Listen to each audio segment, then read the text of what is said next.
Hello hi नमस्कार good morning जय जगन्नाथ ମୁଁ ଆପଣମାନଙ୍କର ରଶ୍ମି ଆପଣମାନେ କେମିତି ଅଛନ୍ତି ମୁଁ ଆଶା କରୁଛି ଆପଣମାନେ ବହୁତ ଭଲ ଥିବେ।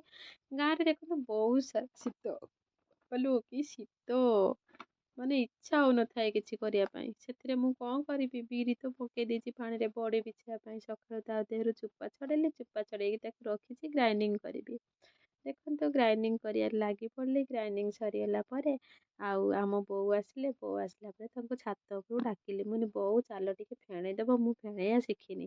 ତାପରେ ବୋଉ ତାଙ୍କର ଫେଣେଇକି ଦଉଥାନ୍ତି ଆଉ ମୁଁ ଛାତ ଉପରେ ଗୋଟେ ଶାଢ଼ୀକୁ ଦୁଇ ପୁସ୍ତା କରିଦେଇଥିଲି। ଦୁଇ ପୁସ୍ତା କରିକି ତାପରେ ବଡ଼ି ପକେଇବାକୁ ଲାଗିଗଲି। ବଡ଼ି ଦେଖନ୍ତୁ ପକେଇବି ସିନା, ମୋର ଟିକେ ବହୁତ ଇଏ। ମୁଁ କହିଲି ଏତେ ମାନେ ଜାଗା ହବ କି ନ ହବ, ମୁଁ ସେଇଠି ସାଇଡ଼ରେ ପକେଇବାକୁ ଲାଗିଗଲି। ବୋଉ କହିଲେ ତୁ ସାଇଡ଼ରେ କ'ଣ ପାଇଁ ପକଉଛୁ, ମଝିରେ ପକଉନୁ। ମୁଁ କହିଲି ନା ଧରିବନି, ଏତେ ବଡ଼ି ଧରିବ ନା। ବୋଉ କହିଲେ ହଁ ଧରିବ, କେତେ ବଡ଼ ଶାଢ଼ୀ ଧରିବନି କ'ଣ ପାଇଁ, ପକା ମଝିରେ। ସେଇଠୁ ଆମେ ଶାଶୁ ବୋହୂ ଦି ଜଣ ପକେଇବାକୁ ଲାଗିଗଲୁ। ଆମେ ଶାଶୁ ବୋହୂ ଦି ଜଣ ବଡ଼ି ବିଛେଇବାକୁ ଲାଗିଗଲୁ। ଦେଖନ୍ତୁ ବଡ଼ି ବିଛିବା କମ୍ପିଟିସନ୍ ଚାଲିଛି। ବଡ଼ି ବିଛ ଯେ ଆଉ ଖରା ବି ଲାଗୁଛି।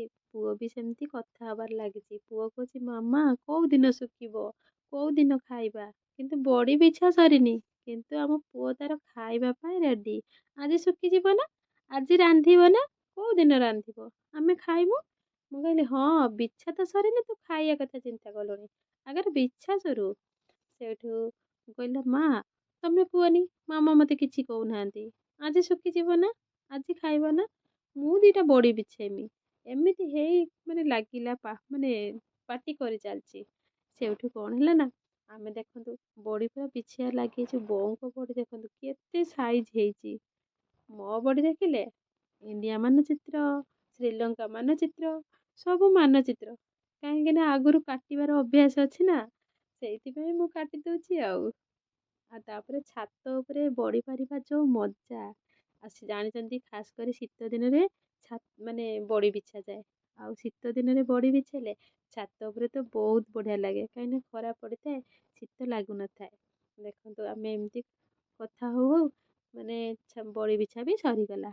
ବଡ଼ି ବିଛା ସରିଗଲା ପରେ ପୁଅ ଦେଖନ୍ତୁ କ'ଣ କରୁଛି। ପୁଅ କହିଲା ମାମା ମୁଁ ଏଇ ବଡ଼ିଟା ବିଛେଇଛି, ମୋର ଶୁଖିଗଲାଣି କହିକି ତାକୁ ଉଠେଇବାକୁ ଲାଗୁଛି। ଦେଖନ୍ତୁ ଏଇ ବଡ଼ିଟା ପୁଅ ବିଛେଇଛି, ସେ ସେଇଥିପାଇଁ ଉଠେଇବାକୁ ଲାଗୁଛି। ମୁଁ କହିଲି ପକେଇଲୁ କି ନାହିଁ, ସଙ୍ଗେ ସଙ୍ଗେ ଶୁଖିଗଲାଣି, ତାକୁ ଉଠେଇବାକୁ ଲାଗିଛୁ, ଶୁଖି ବଡ଼ି ବିଛା ତ ସରିଗଲା। ଦେଖନ୍ତୁ କେତେ ସାରା ବଡ଼ି।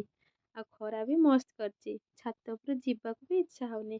କ'ଣ କରିବି, ଟାଇମ୍ ଆସି ହେଇଗଲାଣି 10ଟା। ଗଲେ ପୁଣି ରୋଷେଇ କରାହବ। ଭୋକ ବି ଜୋର ଲାଗିଲାଣି। ସେଥିପାଇଁ ଦେଖନ୍ତୁ ମୁଁ ତଳକୁ ଯାଉଛି। ଆଉ